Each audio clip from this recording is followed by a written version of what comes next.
Hello and welcome to another episode of The Naked Turner.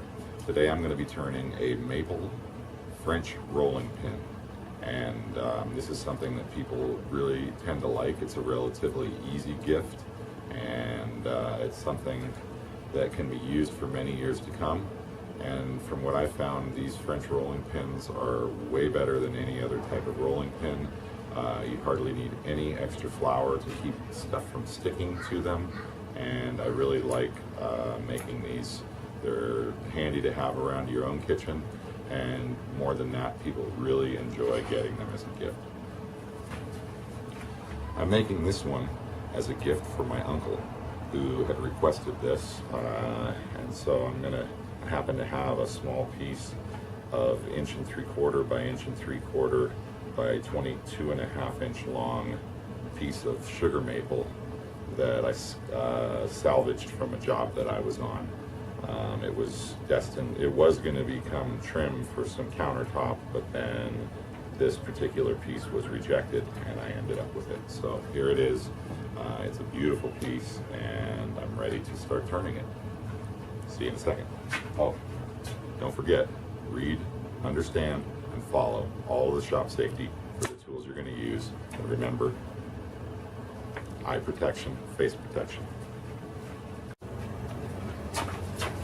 All right, here it is, chucked up between my swirling jaw chuck and my tailstock. Everything's locked down, and I'm going to be roughing this.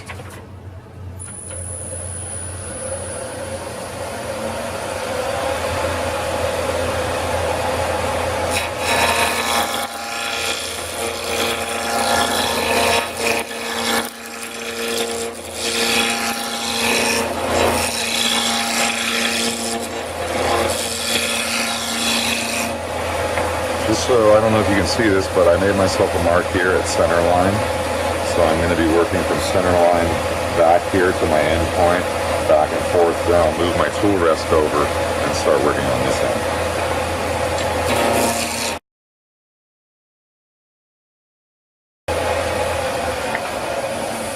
Almost there.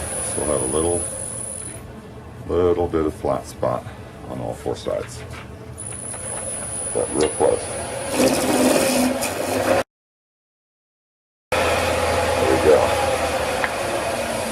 Okay, so now that I have this side rounded out, I'm going to move my tool rest. I'll move down to this end and do the same thing.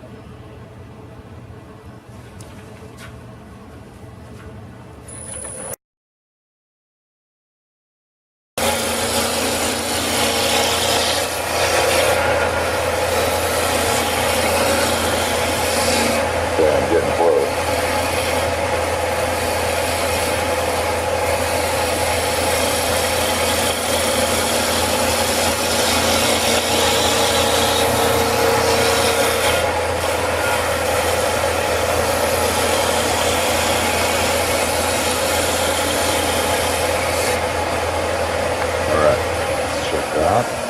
Still a tiny bit of flat spot, but I'm just about there here in the middle.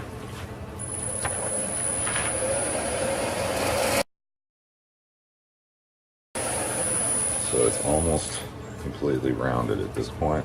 I have a little flat spot on this end.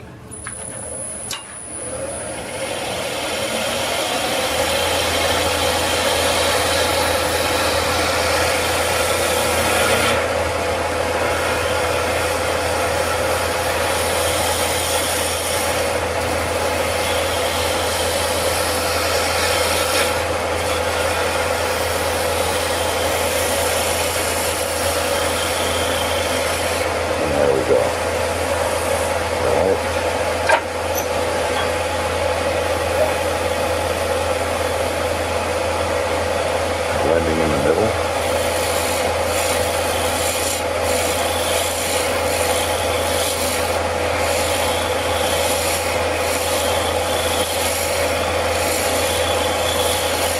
All right, there we go.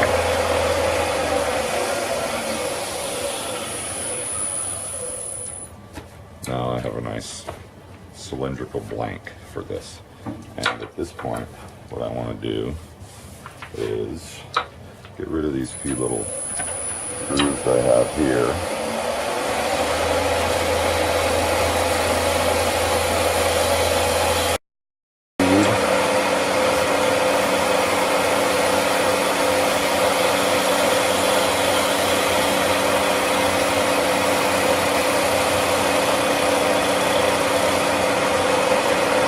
And what I'm doing, I'm using my finger and my thumb to keep control of the distance of stick out past my tool rest, so that if my tool rest is nice and parallel, I should get a nice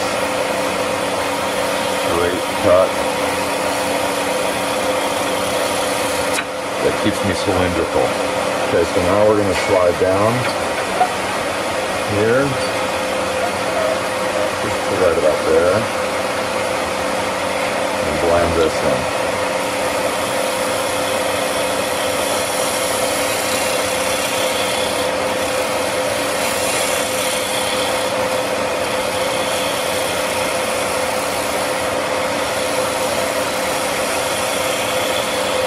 All right.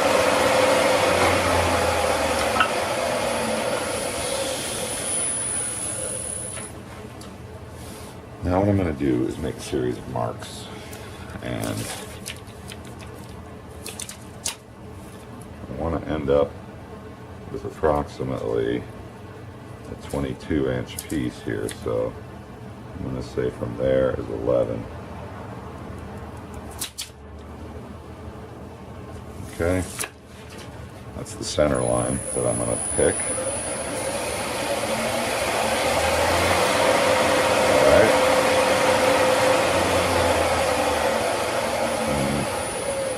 So now I'm going to be using this attachment for my parting tool to create an end size for the two ends of this. And let's see, I think what I'm going to be doing is, since this should be approximately just under 1 3/4, I'm going to go down to about 1 1/4. 1 3/8 almost on the two ends, so that looks pretty good. All right, and now the way that's going to work is, first of all, I'm going to bring the tool rest all the way down close to my chuck. I'm going to get rid of this material down here first.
So that shows me my finish point down at this end. Now, stop that.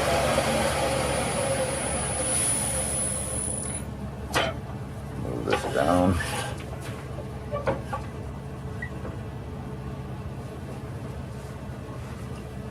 And I'm going to do the same thing on this end.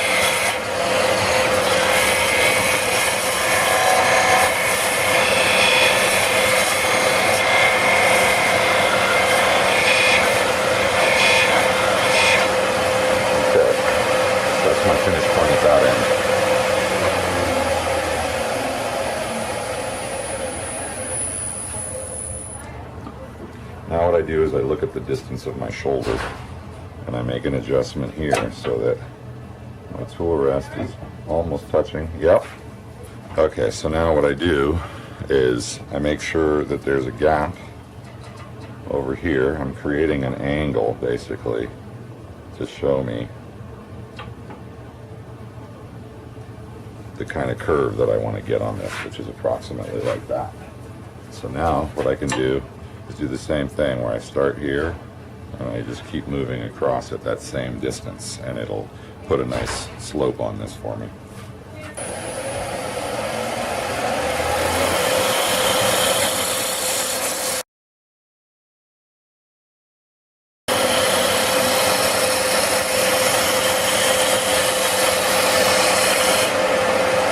So that's pretty nice right there.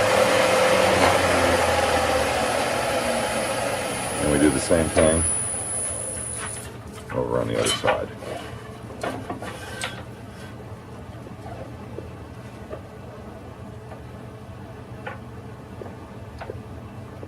Keeping that same relationship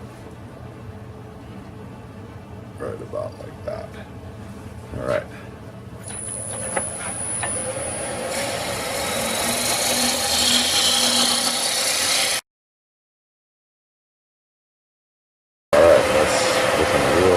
Right there. A little bit off here.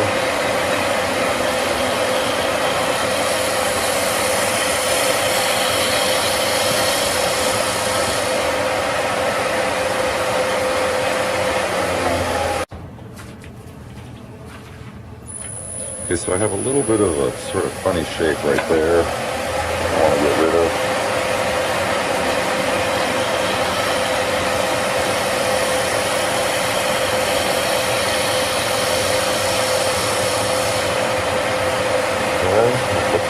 There. Now I'm just going to shift back to the other side and do a tiny bit of adjustment on this.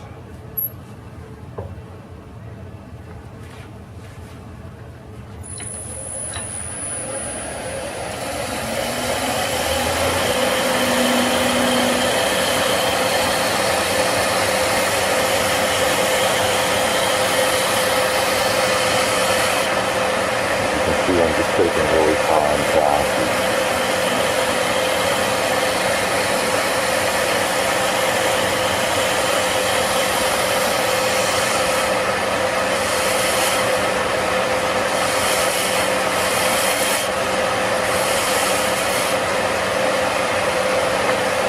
All right.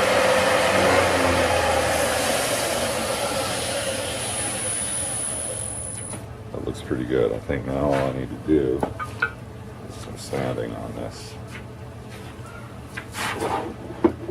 That's, of course,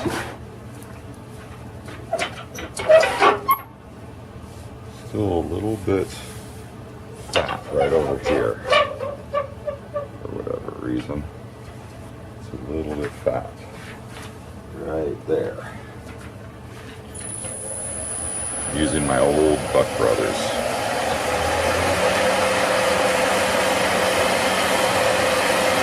Right here.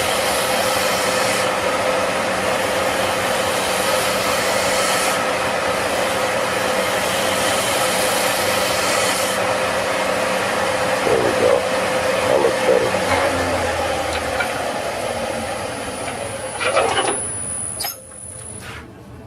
Look at that.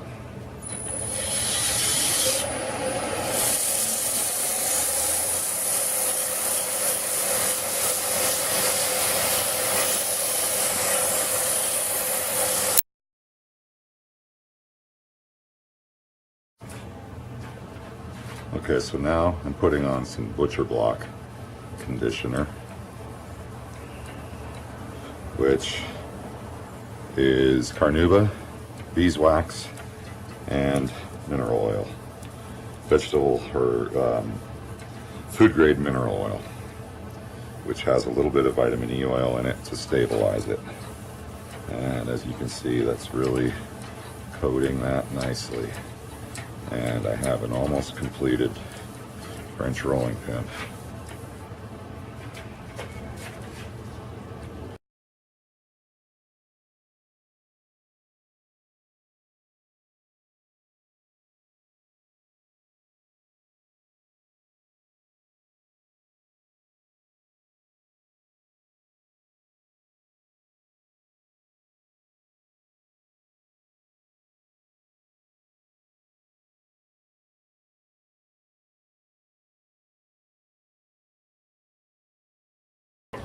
So now I'm just going to take it in, sand these two ends off on my stationary sander, and it'll be ready to go.